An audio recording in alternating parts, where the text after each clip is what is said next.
Bueno, buenos días a todos. Muchas gracias por participar de este curso virtual de actualización en el tratamiento de la esclerosis múltiple organizado por la Sociedad Neurológica Argentina. En la charla de hoy nos toca hablar de mitigación del riesgo de los tratamientos modificadores de enfermedad. Yo me llamo Victoria Fernández, soy médica neuróloga. Trabajo actualmente en la sección de neuroinmunología del Hospital Ramos Mejía en Buenos Aires y en el área de enfermedades desmielinizantes de INEVA, también en la ciudad de Buenos Aires. Ahí tienen mis datos de contacto por cualquier consulta o inquietud y no tengo conflictos de interés en relación a esta presentación. Bueno, en la charla de hoy vamos a comenzar por definir a qué nos referimos cuando hablamos de mitigación del riesgo en esclerosis múltiple por el uso de terapias modificadoras de enfermedad. Para eso debemos conocer cuáles son esos riesgos, algunas consideraciones generales que podemos aplicar a todos los tratamientos, para luego sí meternos en el monitoreo que requiere cada tratamiento en particular. Entonces vamos a comenzar por definir a qué nos referimos por mitigación del riesgo en los tratamientos modificadores de enfermedad. Y en realidad cuando hablamos de este concepto, mitigación de riesgo, incluimos aquellas estrategias que como médicos debemos conocer y aplicar en nuestros pacientes con esclerosis múltiple a la hora de iniciar o mantener un tratamiento inmunomodulador o inmunosupresor con la finalidad de disminuir la posibilidad de eventos adversos asociados al uso de los mismos. Como todos sabemos, cuando elegimos un tratamiento en un paciente con esclerosis múltiple, tenemos en cuenta varios aspectos propios del paciente y propios de la medicación a elegir, como ser obviamente la edad y sexo, las comorbilidades del paciente, si el paciente recibe otros tratamientos farmacológicos o no, qué medidas tenemos que conocer previo al inicio del tratamiento, ¿sí? Todo lo que tiene que ver con inmunoprofilaxis, vacunación y embarazo. Y lo otro que consideramos es el monitoreo que va a requerir ese tratamiento una vez iniciado, ya sean controles de laboratorio, de resonancia y el control de efectos indeseados asociados a la toma o inyección. Todo esto es lo que nosotros ponemos en la balanza a la hora de seleccionar un tratamiento óptimo e individualizado para cada paciente. Entonces, para poder hacer esta elección, necesitamos comprender adecuadamente no solo las características de los pacientes, sino los riesgos de esas terapias y qué factores podemos utilizar y transmitir a los pacientes para disminuir esos riesgos potenciales. Bueno, vamos a comenzar ahora sí con algunas consideraciones generales respecto a los tratamientos modificadores de enfermedad. Respecto de las vacunas, sabemos que las vacunas en general parecerían no incrementar el riesgo de desarrollar EM o de desencadenar una exacerbación en un paciente con diagnóstico de esclerosis múltiple. Si bien es cierto que para algunas vacunas existen reportes de casos aislados de debut de esclerosis múltiple o exacerbación de una enfermedad preexistente, sobre todo con el caso de la vacuna de fiebre amarilla, la realidad es que en estudios a gran escala no se ha podido demostrar una asociación causal. Entonces, y como consideración general para todos los pacientes que van a iniciar un tratamiento modificador de enfermedad, siempre vamos a solicitar previo al inicio un calendario de vacunación completo y vigente y vamos a indicar en todos los pacientes la vacunación antigripal siempre que sea la época del año correspondiente y la vacuna antineumocóxica. Recordemos, y esto es muy importante, que en el caso de tener que indicar a un paciente una vacuna virus vivo atenuado, debemos hacerlo siempre entre 4 y 6 semanas previo al inicio de cualquier tratamiento modificador de enfermedad. Bueno, consideraciones generales respecto a infecciones. Recordemos que las más frecuentes para cualquier tratamiento modificador son las infecciones de vía aérea y vías urinarias, pero también tenemos que tener en cuenta siempre las infecciones herpéticas por virus herpes simple o varicela zoster, sobre todo en relación al tratamiento con fingolimod, cladribine, natalizumab o alemtuzumab. El riesgo del MP, fundamentalmente con natalizumab, pero también con otros fármacos. El riesgo de criptococosis, descrito como asociación al uso de fingolimod y natalizumab. Infecciones por listeria, en el caso de alemtuzumab. Y reactivación de tuberculosis latente, sobre todo en nuestro medio, asociadas al uso de cladribine, alemtuzumab y teriflunomida. También es importante recordar el riesgo de reactivación o infección por virus de hepatitis B o C, con los tratamientos sobre todo anti-CD20 como crelisumab y rituximab. Entonces, como consideraciones generales, a todos los pacientes previo al inicio vamos a solicitarles una serología de HIV y una prueba para PPD. Y por último, con respecto a los laboratorios, en todos los casos vamos a solicitar un hemograma con un recuento de glóbulos blancos y plaquetas previo al inicio, pruebas de función hepática, pruebas de función renal y fundamental también un test de embarazo. Vamos a pasar ahora sí a algunas consideraciones particulares de acuerdo a cada terapia modificadora de enfermedad.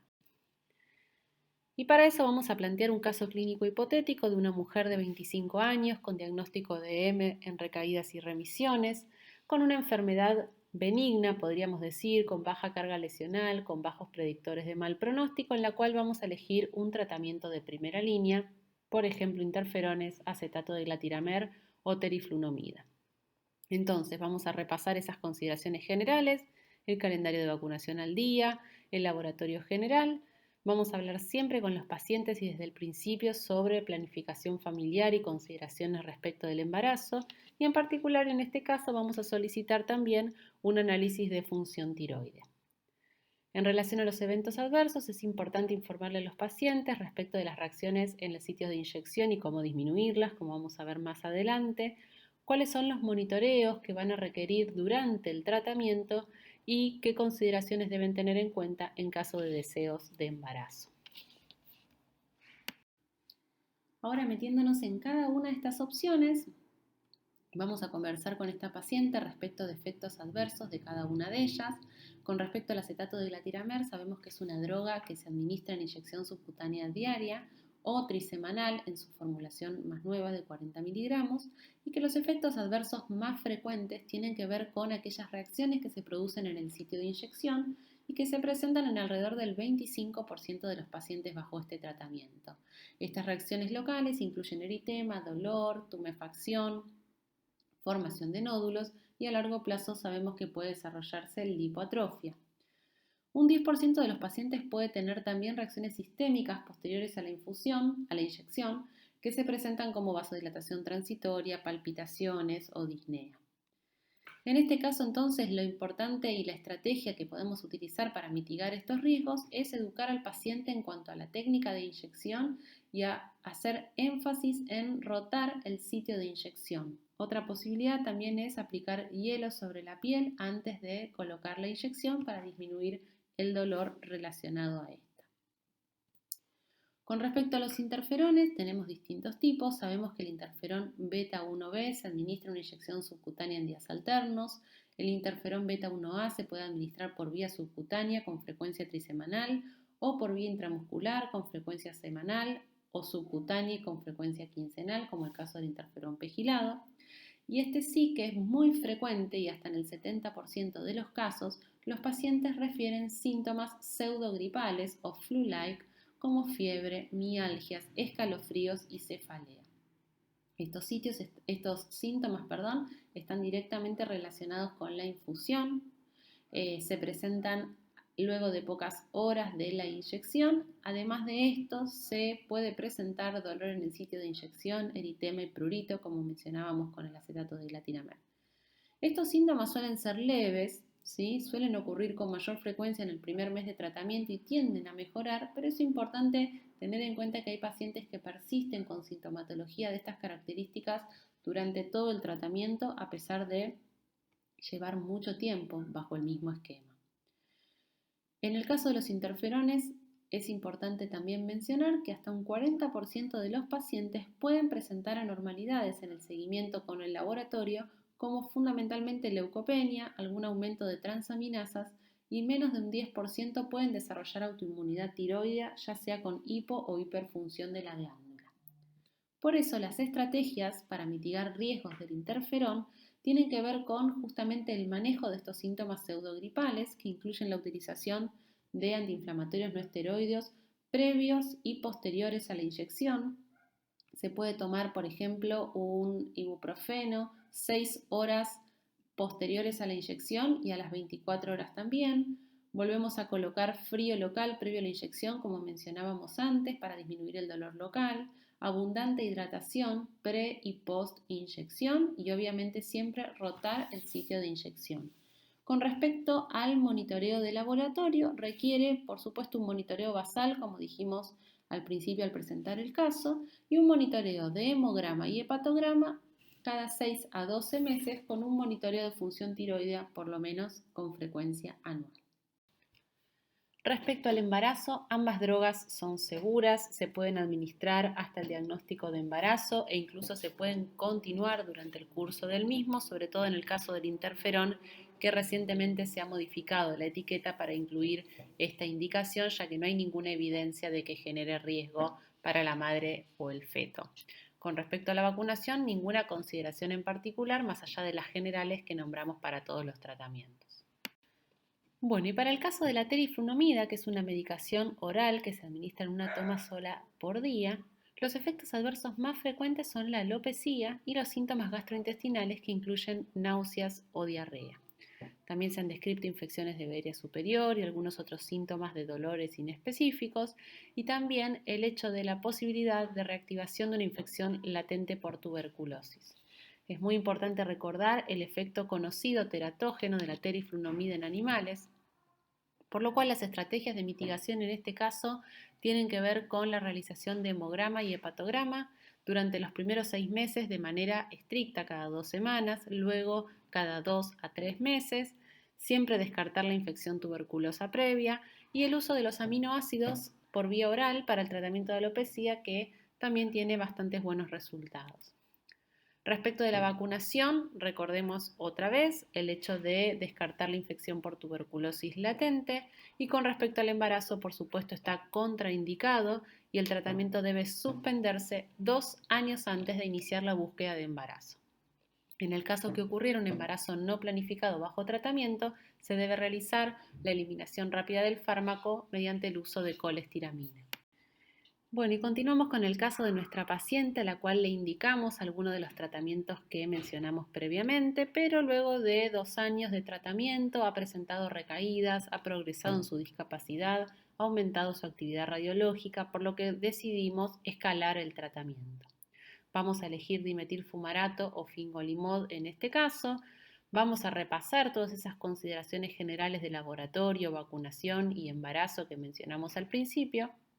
Y en el caso de estas drogas en particular, vamos a agregar a ese monitoreo pretratamiento la serología para el virus varicela zoster, un electrocardiograma y una evaluación oftalmológica y o una OCT de acuerdo al caso.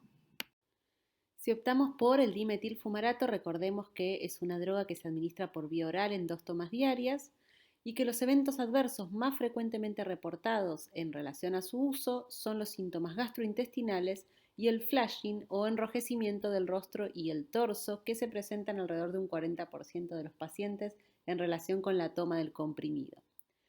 Otro efecto adverso importante es la linfopenia, aunque suele ser leve en la gran mayoría de los pacientes y mantenerse estable luego del año de tratamiento. Las estrategias a utilizar para mitigar estos riesgos tienen que ver con administrar el comprimido con alimentos, fundamentalmente con alimentos grasos, esto disminuye los síntomas digestivos, y también titular la dosis, empezando con un comprimido día de 120 miligramos hasta llegar finalmente a los 2 comprimidos de 240. Para el manejo de los síntomas gastrointestinales y el rubor hay distintas estrategias. Solemos utilizar aspirina 30 minutos antes de la dosis, o sea, antes de la toma del comprimido, y inhibidores de la bomba de protones, metoclopramida, domperidona, según sean síntomas de dolor abdominal, vómitos o diarrea, para lo cual también utilizamos loperamida o crema de bismuto. Respecto a la linfopenia, sí es importante tener en cuenta que con un recuento menor a 500 linfocitos por milímetro cúbico debemos suspender el tratamiento porque es con estos valores de linfopenia que se han descrito casos de LMP. Si bien no han sido demasiados, existe el riesgo potencial. Respecto del deseo de embarazo, debemos indicar a la paciente suspender el tratamiento 2 meses antes de comenzar la búsqueda de embarazo Y con respecto a las vacunaciones, no hay consideraciones particulares, aunque no se recomienda durante el tratamiento el uso de vacunas con virus vivos atenuados. En caso de que seleccionemos el fingolimod para el tratamiento de esta paciente, recordemos que es una droga que se administra por vía oral en una toma diaria y que los eventos adversos severos más frecuentemente relacionados al uso del fingolimod tienen que ver con las complicaciones cardíacas, fundamentalmente bradiarritmias, y por eso está contraindicado su uso en pacientes que presentan bloqueo AB de segundo o tercer grado, enfermedad del nodo sinusal, entre otras bradiarritmias. Otra cosa importante a monitorear es el desarrollo de infecciones herpéticas severas por virus varicela zoster, infección por criptococo, la aparición de edema macular, que si bien es infrecuente, es un poco más frecuente en pacientes diabéticos y añosos, y por supuesto el riesgo de hepatotoxicidad y linfopenia que requiere de un monitoreo de laboratorio durante el tratamiento. Sabemos también que con fingolimod existe un riesgo del LMP, si bien es relativamente bajo, con una incidencia de menos de un caso en 10.000 por año. Para todo esto vamos a utilizar estas estrategias de mitigación que incluyen fundamentalmente el monitoreo de la primera dosis. Esto requiere de un control durante 6 horas con un electrocardiograma al inicio y al finalizar este periodo y un control horario de presión y de frecuencia cardíaca. Si en este monitoreo el paciente desarrolla una bradicardia severa o sintomática o anomalías en el electro, deberíamos contraindicar el uso de fingolimod. Otra cosa que es importante realizar previo al inicio es una evaluación oftalmológica. Una OCT es recomendada sobre todo en pacientes con mayor riesgo de edema macular y recordarle a la paciente que durante el tratamiento debemos realizar hemograma y hepatograma cada 3 meses, justamente para monitorear la aparición de linfopenia que en caso de ser menor a 200 células por milímetro cúbico nos obligará a suspender el tratamiento y repetir este control luego de 7 a 10 días de suspensión. Con respecto al embarazo, similar a lo que mencionábamos para el dimetilfumarato, el tratamiento con fingolimod se debe suspender 2 meses antes del inicio de la búsqueda de embarazo. Y respecto de la vacunación, es importante recordar en este caso el riesgo de infección por varicela zoster, por lo cual debemos solicitar al paciente serología y en caso de no tener anticuerpos contra este virus, administrar la vacuna siempre entre 4 y 6 semanas antes del inicio del tratamiento modificador. Bueno, y volvemos a nuestra paciente porque a pesar de los tratamientos que instauramos hasta el momento persiste con actividad clínica, radiológica, con progresión de su discapacidad, por ende nuevamente pensamos en hacer un escalamiento terapéutico y además de las consideraciones generales tenemos que tener en cuenta ahora nuevamente el virus varicela zoster, el virus hepatitis B y C, solicitar serologías y planificar la inmunización en caso de corresponder. También consideraremos la serología para el virus JC y un screening de malignidad. Estamos pensando ahora en utilizar algunas de estas 4 drogas que son el natalizumab, el alemtuzumab, ocrelizumab o cladribine. Con el ocrelizumab debemos recordar que es una droga que se administra por vía endovenosa en una infusión cada 6 meses. En el caso de la primera infusión requiere de 2 aplicaciones de 300 miligramos con un intervalo de 2 semanas y en las sucesivas infusiones se administra la dosis total de 600 miligramos. Los eventos adversos más frecuentes son los relacionados a la infusión con reacciones de hipersensibilidad, pero también existe el riesgo de reactivación de virus de hepatitis B, de infecciones herpéticas, de hipogamaglobulinemia, como ocurre con otros fármacos anti-CD20, y también se ha visto en los ensayos clínicos pivotales de ocrelizumab un ligero riesgo aumentado de malignidad, sobre todo a expensas de cáncer de mama.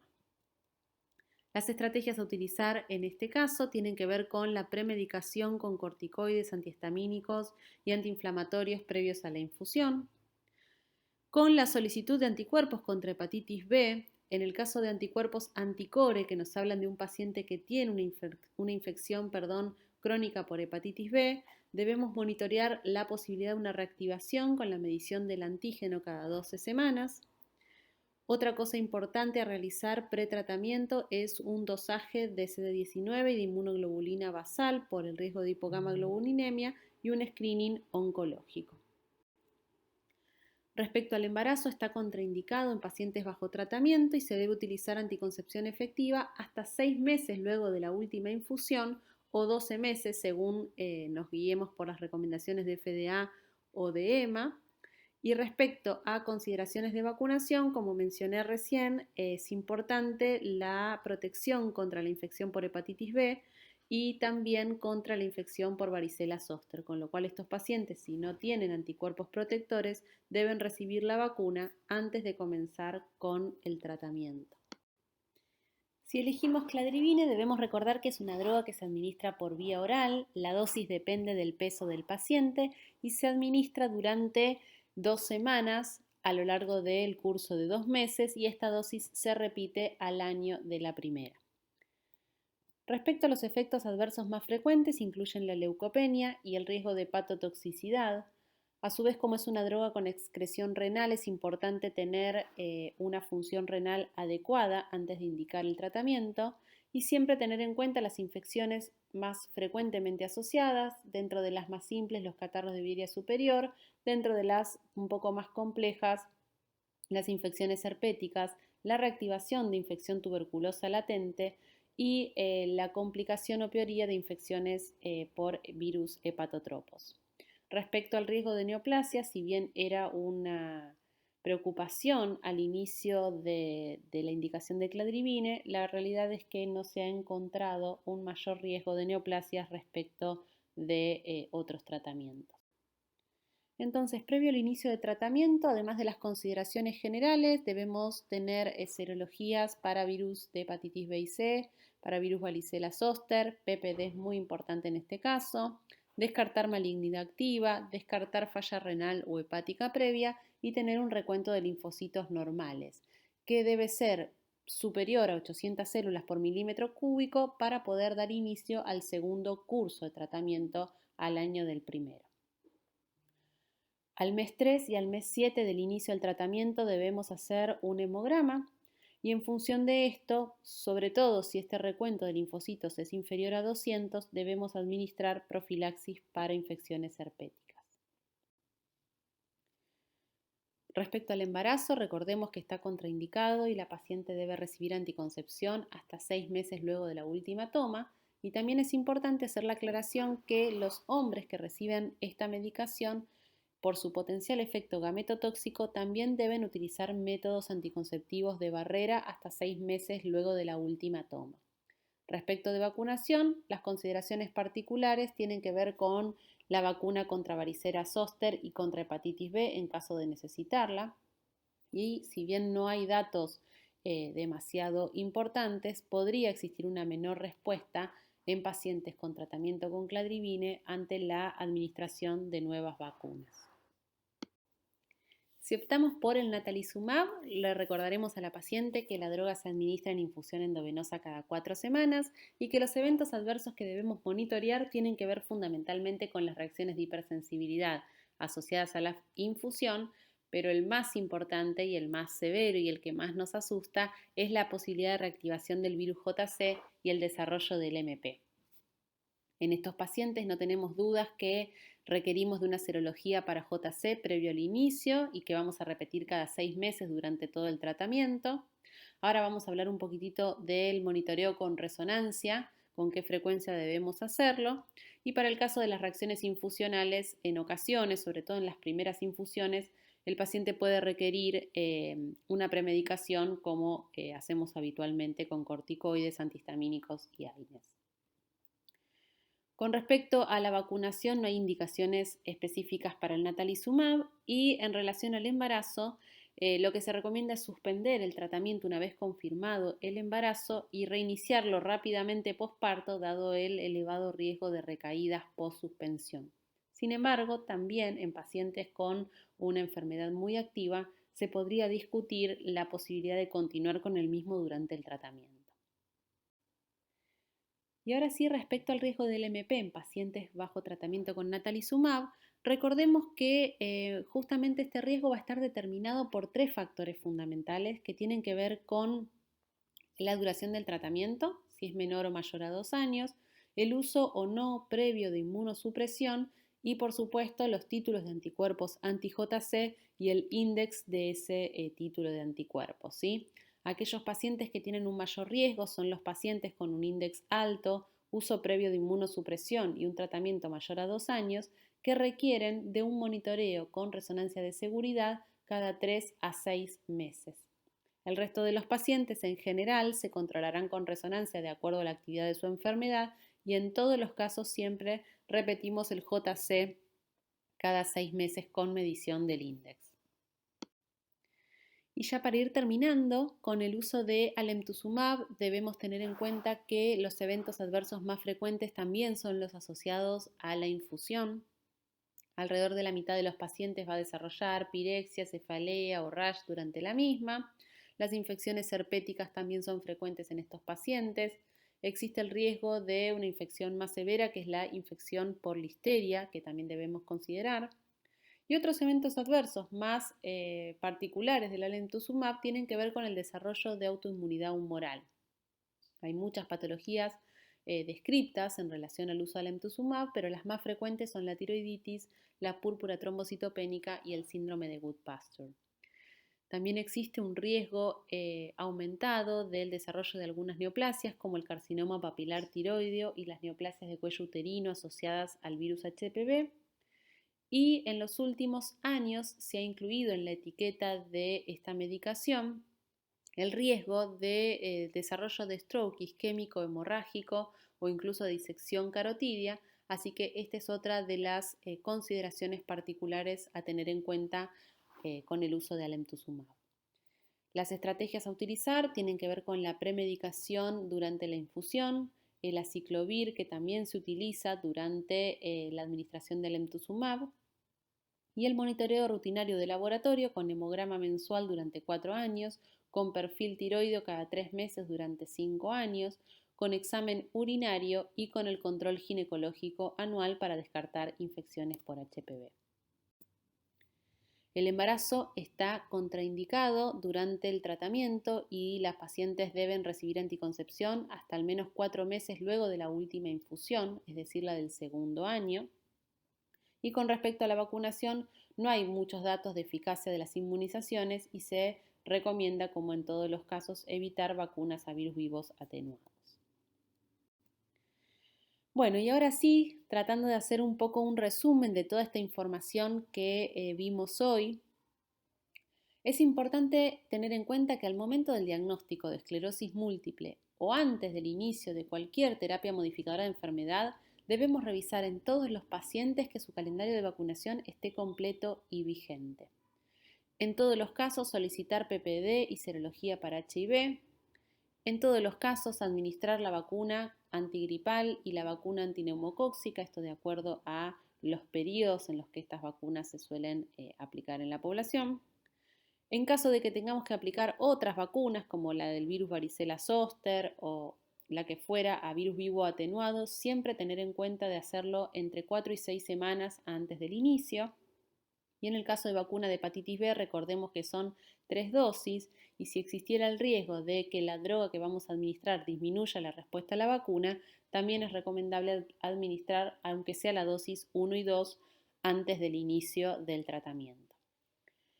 Desde el diagnóstico y durante todas las consultas que tengamos con los pacientes, conversar con ellos respecto a la planificación familiar, respecto a anticoncepción y consideraciones particulares que tengamos que tener en cuenta según la droga a utilizar y el riesgo potencial de complicaciones o el manejo que van a requerir durante el embarazo.